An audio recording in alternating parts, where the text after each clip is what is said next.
Welcome, everybody, to the era of anxiety maxing.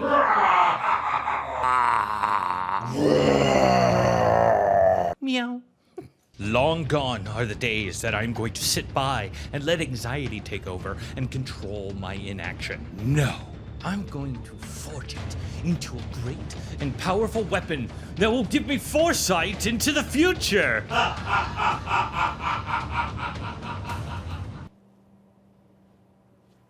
I'm struggling, and I want to talk about it. About a month ago, I had this script ready to shoot. I was feeling a bit tired, so I decided to lay down. After a few minutes, I was like, yippee, let's get up and get this thing done.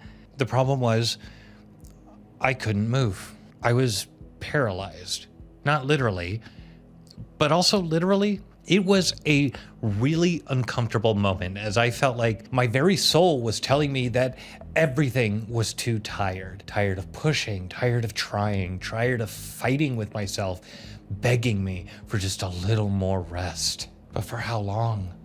Hours, days, months, centuries? I hit something. I wasn't quite sure what it was, but whatever that rock bottom feeling is, I felt like I had broken through to an even lower low, trying to understand how it's possible that I could even fall this low. It was bad enough that I decided I needed to reach out to some friends to try and figure this out, and one of them told me that I should make a video about it. And I actually thought that was a really great idea. And I promise this video isn't going to be dark or bleak or sad. Actually, I think it's gonna be kind of optimistic. One of the main reasons that I wanted to do this video is that maybe you're experiencing the same thing, and maybe you're just here because you're eating quesadillas and want to hear somebody talking in the background. Wow, reading me like a book.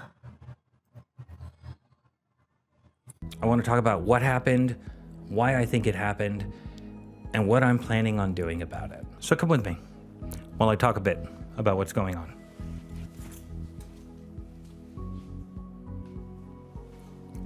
Or we could stay here for a while too. I'm fine with that. So today is my birthday, unless I don't get this video out in time, which... See, even my parents sent me a little card. It just pops up, it says happy birthday.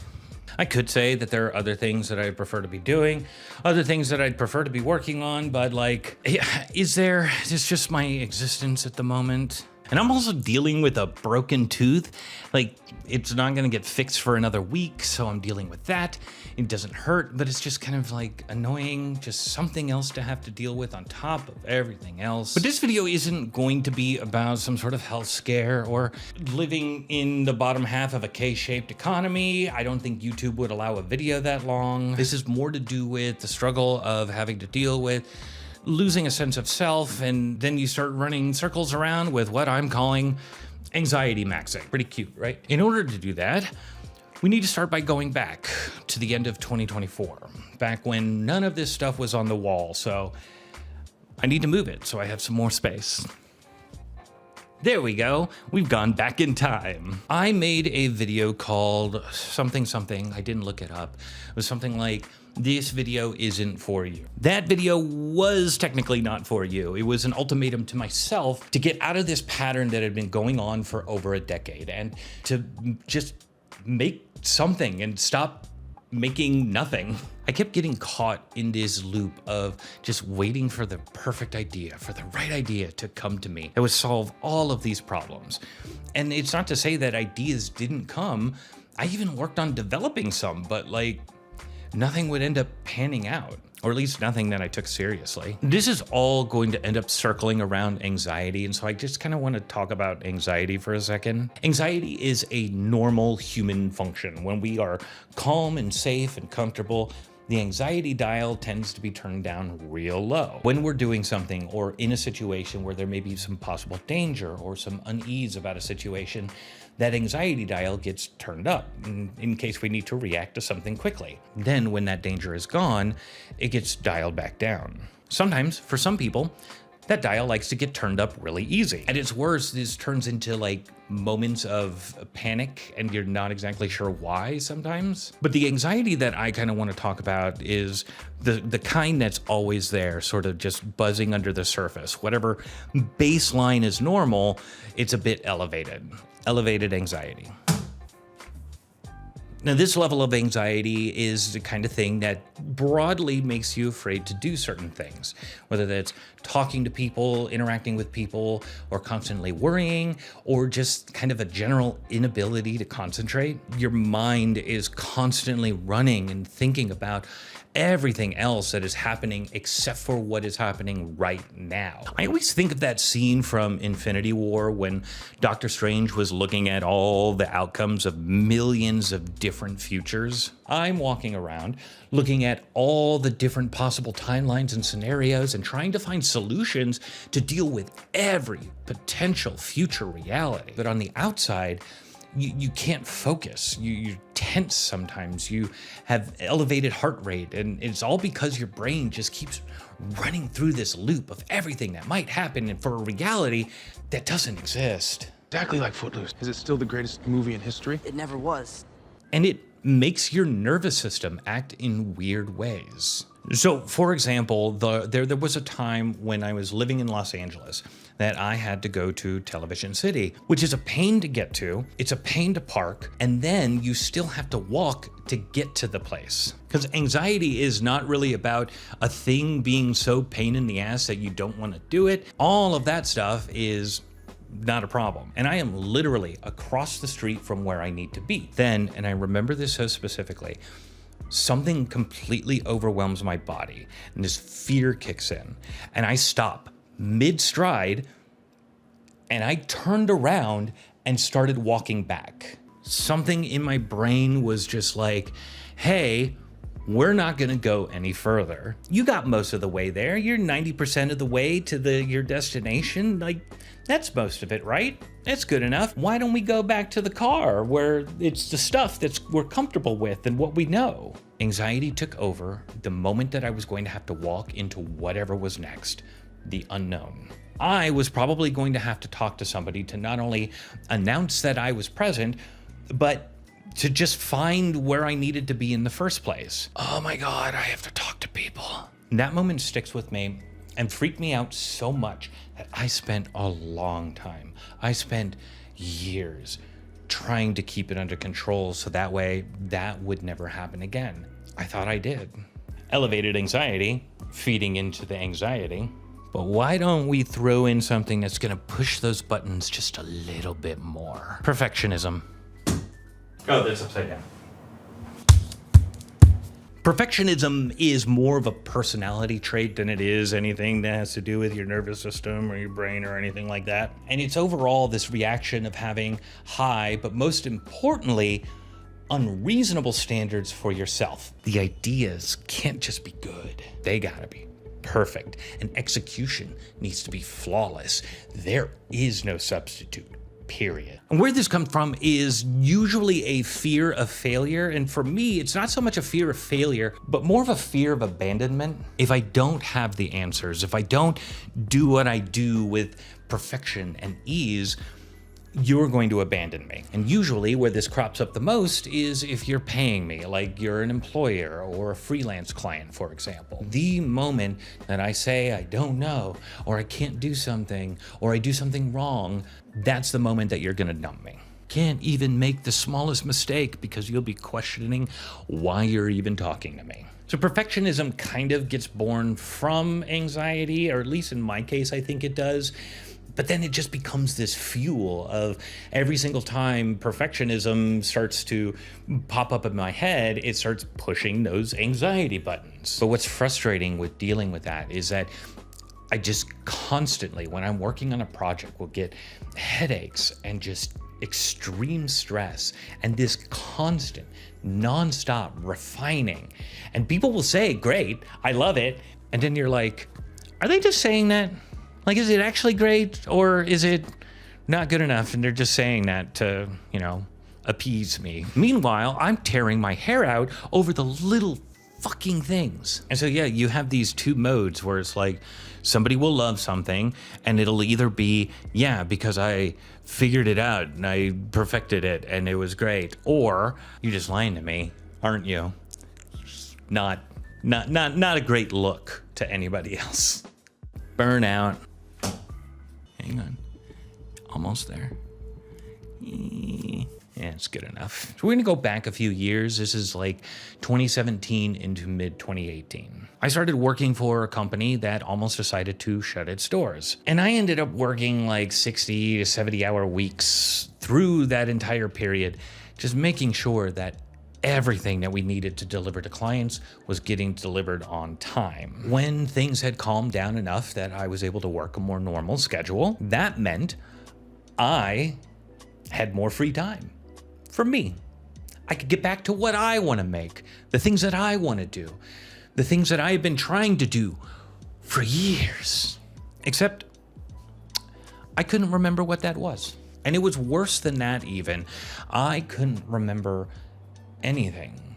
Everything before that moment, all of the stuff that led me down the path to get to where I was at that time, everything that I was chasing, whatever dreams that I had, whatever goals that I had, whatever thing that I was trying to accomplish seemed to just disappear. This sort of burnout made me feel like I had completely lost myself. I couldn't tell you things like what passion felt like or what it meant to like something, what I was even doing or what I wanted to be. Like all of these things were just completely gone. Like some sort of void had grown inside me and consumed everything that I was. And honestly, like I'm still feeling that. And I know at this point, I haven't disappeared. Imagine if I tried to have a dialogue before I felt like I was not getting a response. Now it just more feels like all I can hear are the echoes, like that version of me is stuck in a cave trying to find their way out. And if we come back to that video that I made in 2024, where I was basically telling myself I needed to make things, it didn't matter how I felt, it didn't matter what it was, I just needed to do things. All I knew is that whatever I was trying to figure out, I wasn't going to be able to do standing still. I had to keep moving. So that was me at that time facing the fear of not having the perfect idea and just doing whatever. So all of this circles around why I think this happened. There's what I want to do, whatever that inner self is, whatever passion thing that you're always working toward and creating, this is that person. Before all of this, there was a time that I made things for the sake of making things. I wrote plays, poetry, books. If I had an idea, I just did it. And even spent free time just sort of studying on my own. Everything that I know about video is all completely self-taught. All of that work ended up turning into a career. And then I have the version of myself of what I should do. I think this is kind of a version of ourselves in all of us, where it's this constant tug of war. One is trying to pull the other one toward itself because there's things that we want to do, and then there's things that we should be doing. The battle between these two just never became a compromise to me. It was what I should do that always took over. You know, on one hand, I ended up with the ability of being able to take the garbage, half-baked ideas that other people had and be able to make them a reality. But because I don't know who this person is anymore, this person makes terrible, worthless, why bother even trying garbage? And that person triggers my anxiety. And this past year has been me trying to refigure that out, trying to figure out whatever direction I'm supposed to be going in. How can I work with this person? And it's been really hard. The more that I kept trying to push myself to do bigger things, the more that I had to fight with myself to get anything that I thought was worthwhile to actually make. And it's been a really hard process, to the point where I was supposed to be working with this person and slowly started working with this person again. What is it that I should be doing? And I think what ultimately happened is I burned myself out again, burning myself out to the point that a month ago, I couldn't move. And creating anything is a bit of a roller coaster of ups and downs. And I ended up crashing so hard that I didn't even realize you could sink that low. And what it feels like is now versus how everything was when I started in 2024, it's a year later and so many projects, and I've gotten nowhere closer to where I was trying to go. Or is that a lie? Is that the story that anxiety is trying to tell me? So a year ago, this wall was blank. I started doing something that a lot of people tend to struggle with. I started something and finished it. Before then, I would struggle with doing anything that I didn't think was the perfect idea. Fought with myself, but I made things that I'm really proud of. I may not feel like that I figured it out, and honestly, I don't think I have. I don't know if we ever do. So instead of dealing with all of this and anxiety maxing and just thinking about it as a negative, I have to realize that I'm never going to wake up one day and not have to deal with these things. I have to work with them. They are a part of me, and frankly, they're just a part of my process. And so instead of spending all this time thinking about the fact that I haven't figured out the future, taking a moment to see where I was and noticing how far I've come.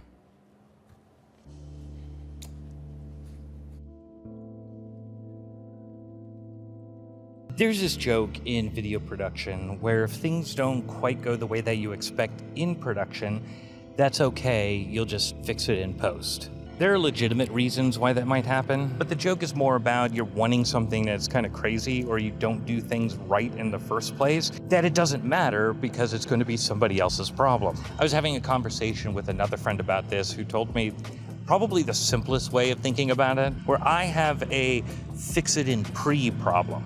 I wanted to rediscover how to do this by myself, trying to get rid of that version of me that was off seeking approval. And ultimately, like, all of this may mean that maybe I am strongest when I'm working with other people. But for now, I want to be able to know that I can do these things by myself. So it's been frustrating having to feel like I have to struggle and fight to get every little piece of what I'm trying to do done. And to do that, I need to embrace anxiety maxing.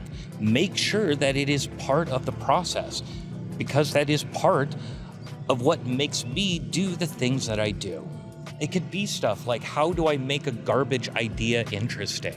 Be able to let a script meander. Find ways to just be more raw and vulnerable when I'm not only working on the idea and developing the script, but then when I come to actually make it a thing. It's not about letting the anxiety come over and tell me what to do, but instead finding a way to make sure I can identify that it is anxiety that's telling me to run away, and start to find ways to lean into that discomfort, to run toward the fear. If anxiety is telling me to do one thing, do the opposite. It doesn't matter if whatever I'm trying to create turns into some sort of train wreck. To me, it might be a train wreck, but to somebody else, it might be a masterpiece that everybody loves. Plus, I'm not the one that will have to deal with the fallout. All I have to do is make the pieces, and then it becomes a future me problem. He has to fix it in post. Wait, what? Why? Like, he always does this to me. Like, I don't know what I'm doing. I'm sitting over here banging keys, pretending like I do. I don't know what how? I don't even know how to turn this on. You know, it was cool for a second down here, and then suddenly it started to get all hot, and now I want to leave, and I got to get out of here, so.